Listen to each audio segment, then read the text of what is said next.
इससे पहले कि सपने सच हो, हमें सपने देखने होंगे। आप सभी को मेरा सादर प्रणाम। आज का विषय है 2047 में मेरे सपनों का भारत। 2047 में मेरे सपनों का भारत ऐसा होगा जहां हर नागरिक को समान अवसर प्राप्त होंगे।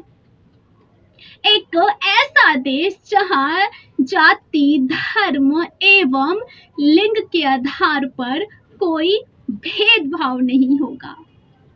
शिक्षा प्रणाली ऐसी होगी जो न केवल पुस्तकीय ज्ञान अपितु नैतिक मूल्यों एवं नवाचारों का भी विकास कराएगी।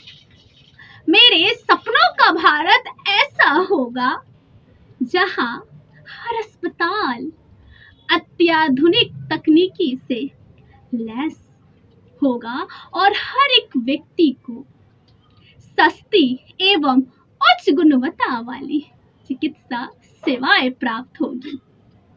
मेरे सपनों का भारत पर्यावरण के प्रति जागरूक एवं संवेदनशील होगा और इस सपने को पूर्ण करने के लिए हमें एक साथ आना होगा।